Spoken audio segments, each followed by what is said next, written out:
The director of an engineering company is interviewing an applicant for a job. First, you have some time to look at questions 1 to 6.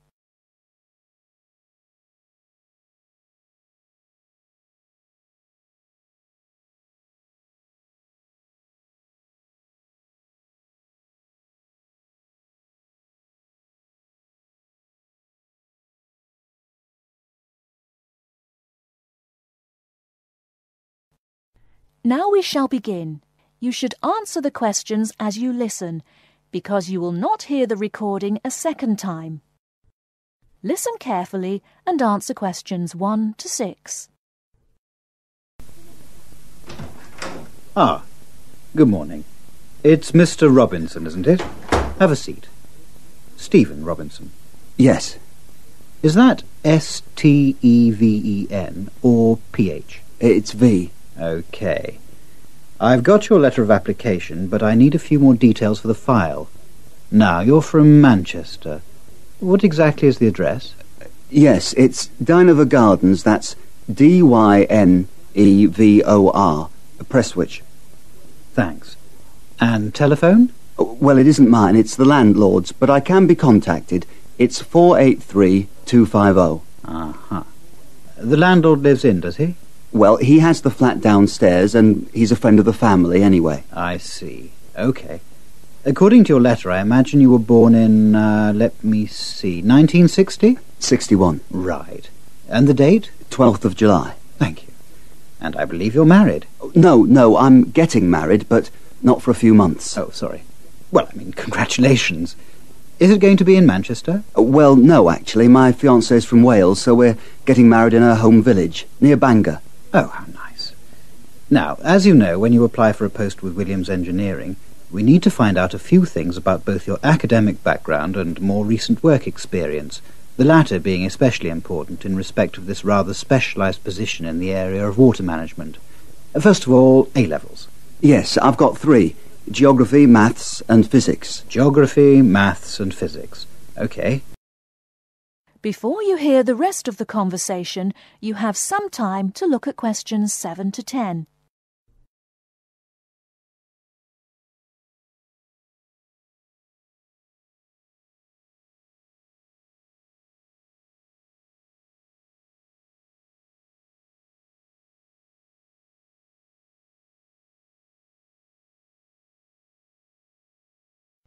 Now listen and answer questions 7 to 10. And what about your degree? I went to Sheffield University and got an engineering degree, with water management as my specialisation. Uh-huh. And as for work experience, I started out after graduating in 1986 in China, working for the Chinese government. Did you work as a volunteer? No, I did get a nominal salary. It was a 2-year irrigation project. That sounds fascinating. How did you organise that? You say it wasn't a British company, then? No. My university had links with a Chinese engineering university, so it was organised at that level. And after that? Then I came back, moved to Manchester, and have been working with Latimer Engineering since then. And what exactly are you doing for Latimer? Oh, I'm working in irrigation again, this time as a project research assistant. Great. I've got your details. Now let's move on to a more general discussion about what we're looking for.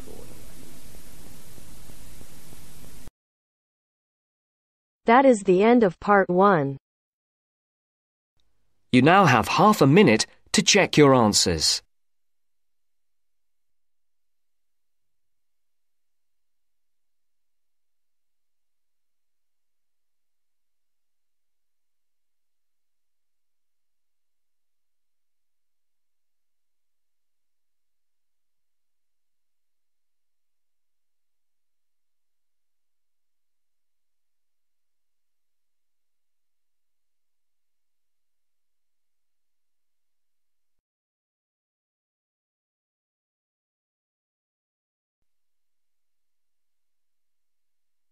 Now turns to part 2. Part 2. You will hear some students talking about an assignment. Listen carefully and answer questions 21 to 25. First, you have some time to look at questions 11 to 15.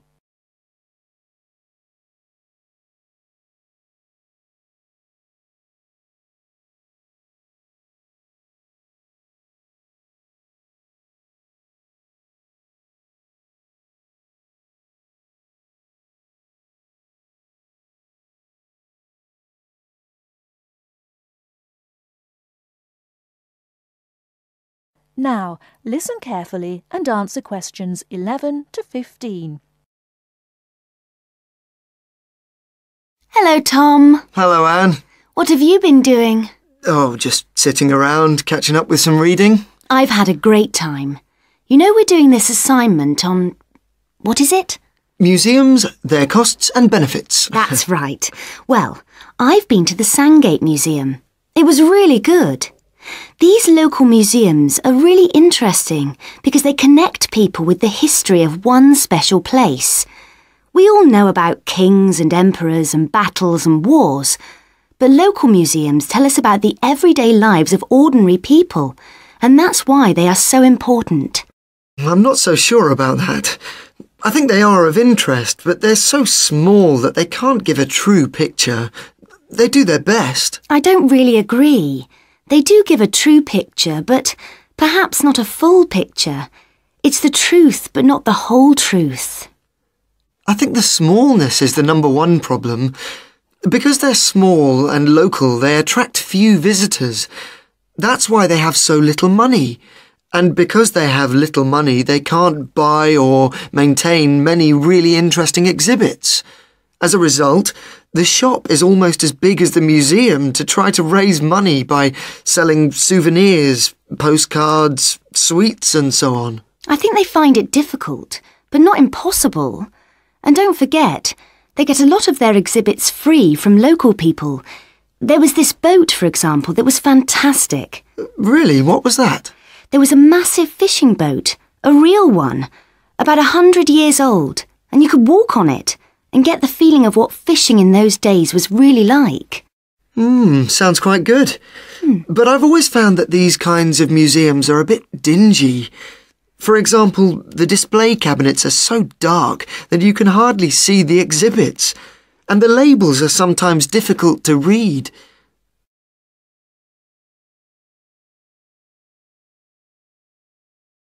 Before you hear the rest of the talk, you have some time to look at questions 16 to 20.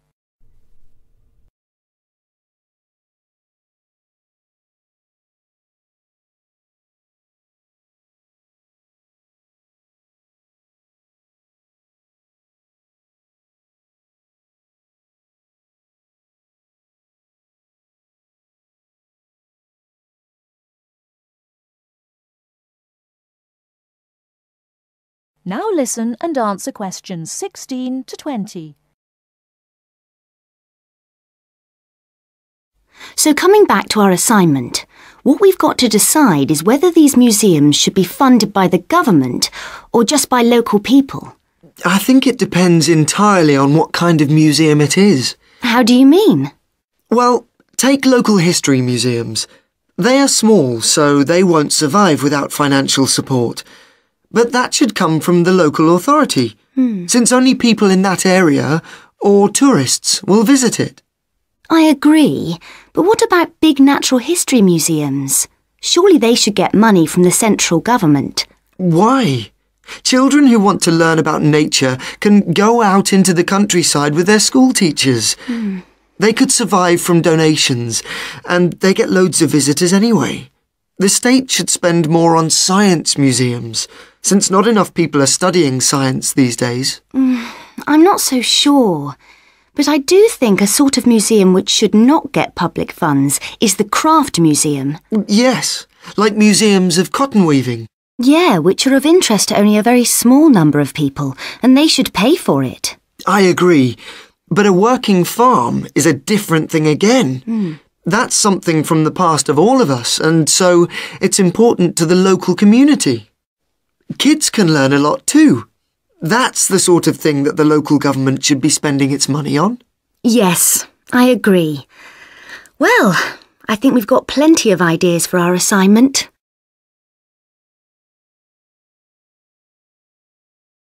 That is the end of part 2.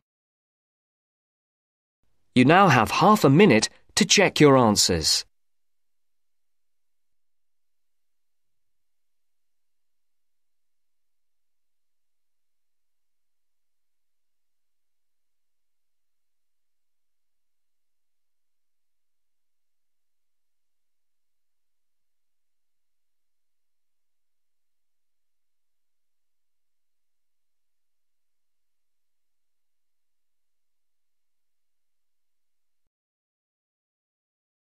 Now turns to part 3. Part 3. First, you have some time to look at questions 21 to 26.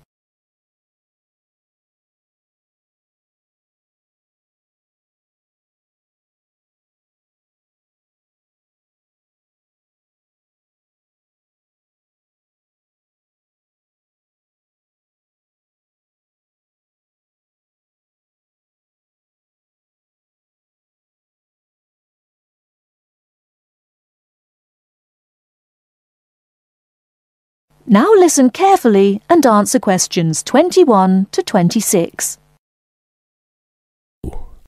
So, what was it like in your school then, Lynn? Well, South African schools are very different from schools in Australia. For a start, children don't start their schooling until they are 7, quite a bit later than schools in Australia. What about New Zealand, Gail? We're more like Australia. I can't believe children don't go to school until they are 7. When do the parents get any free time? Well, there's still the availability of kindergartens or play schools. It's just that formal education doesn't start until later. I don't think it's such a good idea for children to have to be too academic at such a young age. They should be able to just enjoy themselves. Well, yeah, but the first school children go to isn't really very academic. It's just an opportunity for children to learn a few basic social skills by playing and learning with other children. Yes, I'd agree with that. I guess being so close, Australian and New Zealand schools must be similar then. Well, I suppose they do share a lot of similarities, but there are also some differences. For example, children in New Zealand go through intermediate school, but in Australia there's only high school. That's right, isn't it, Pat? Yeah, I think so. What about South Africa, Lynn? Do you have an intermediate or high school? Oh, high school. And now the difference between Australian and New Zealand education is that although both countries have state schools and private schools, our private schools are very often run by religious groups, whereas New Zealand schools are secular. That's not true. There are quite a few religious schools in New Zealand. Oh, OK, maybe we are similar. Only a few South African schools have any religious connection, so I guess we're different. Most people go to state schools. Pat, is it true that some people from your country don't have to go to school at all? Well, that's partly true. Because of the geography of Australia, there are a lot of children who do not have access to schools, at least on a regular basis. Instead, they have a form of correspondence education, where the lessons are actually on the radio and the students send their work in by post. That way they get a lot of what they would if they were in the classroom, apart from the interaction. In New Zealand, not all students have to go to school either. Some parents have opted for homeschooling. Oh, is that like correspondence teaching? We don't really have that. Well, we do have correspondence schools, but homeschooling is different. With homeschooling, the parents teach the children and set them homework. They have to present a syllabus to their local education authority before they can do that, but it is becoming a more popular choice for some parents. I suppose it also suits parents' own commitments. I mean, they don't have to worry about collecting their children from school, and they can always teach over the weekend or in the evening if they want to. Is the school day normally quite long then? Not in New Zealand, but I think it can be in Australia. Yeah, that's right. I think Australia is unusual in that there are extracurricular activities which you have to go to.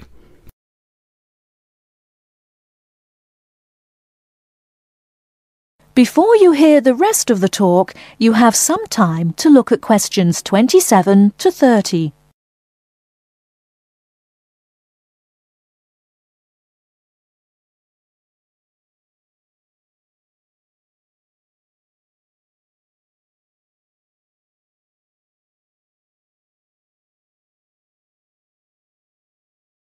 Now listen and answer questions 27 to 30. These are normally sport activities, but there are a few other options. We have activities after school for any student that is interested, but they aren't compulsory. What about in New Zealand, Gail? I had to do some sport every week. I didn't really like it, but it was part of the school day, so I guess that's not so bad.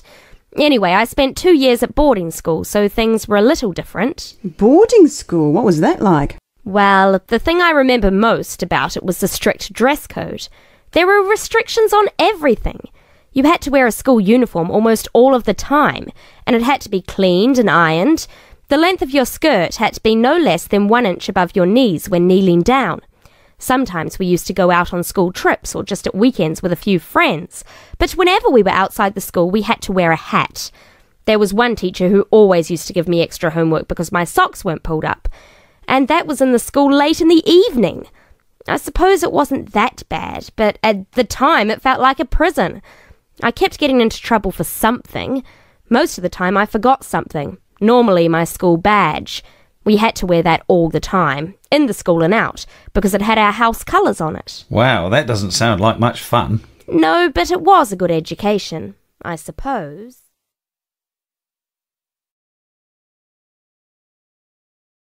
That is the end of part 3.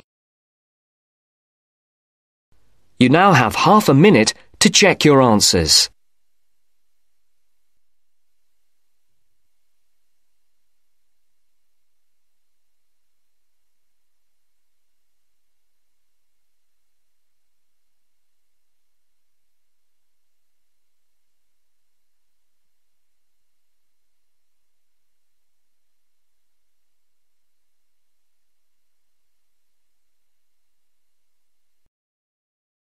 Now turns to part 4. Part 4. I've asked you here just to remind you about this Friday's field trip. First, you have some time to look at questions 31 to 40.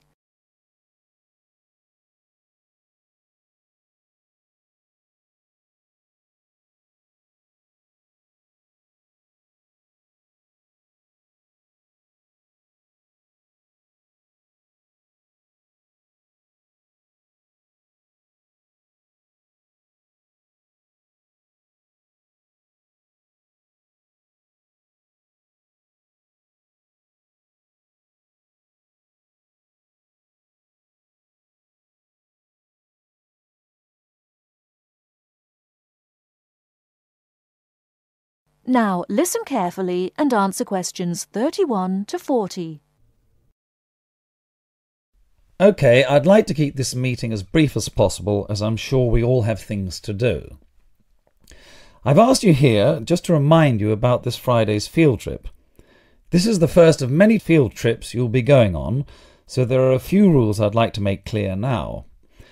Most importantly, I want you all to remember that simply because you are leaving the college does not mean that you are not studying. This is an essential part of your course and should be treated as such. There will be 2 assignments for you to complete whilst you are there, and some extension work you will be expected to do over the weekend, so I suggest you all pay attention on the day. Moving on, remember that we are going to a salt marsh and must dress appropriately. High-heeled shoes and t-shirts are not what I consider appropriate. You need good footwear, preferably boots, and you should bring a waterproof jacket as the weather is unpredictable. It would also be a good idea to bring a change of clothes. There is a chance you will get wet, and a 3-hour return journey in damp clothes is nobody's idea of fun. We will be on the marsh from about 10 o'clock to about 4, so you will be given a light lunch. However, if you want to bring any snacks with you, then please feel free to do so, although we will be stopping for dinner on the way home. Now, this is the 4th time the college has been to Park Drive Saltmarsh, and so far we have never lost a student. However, remember that there are 28 people going, and if you are late, you will be keeping myself and your colleagues waiting, and at that time in the morning you will not find me very forgiving. Please try to arrive a few minutes before 7. If you are not here on the hour, you risk being left behind. For those of you who are being collected in the evening, you can expect to be back here between 8:30 and 9 p.m. But do warn whoever may be coming for you that the traffic is unpredictable and it may well be later. Before you go, I'll hand out your assignment papers and briefly explain what you have to do. Now, on the first page, all you are required to do is identify the flora and fauna on the page and find an example in the salt marsh. As I told you on Monday, you will need a camera for this. I recommend one of those disposable cameras rather than something more valuable, as the marsh can get very dirty. Now on page 2, you'll be looking more at the bird life on the marsh. You should be able to see what you have to do for this assignment, but there will be plenty of time on the way there to ask any other questions. Well, we'll stop there and I'll see you all on Friday morning. Oh, before you go, just a word of caution. The plants are there to be seen and photographed only. Remember that this is a protected site and we will have to get permission for this trip. If there are any problems, we may not be allowed to go again, and you will be spoiling the opportunity for other students. Okay, if you have any questions, come and see me later today or tomorrow. That is the end of part 4. You now have half a minute to check your answers.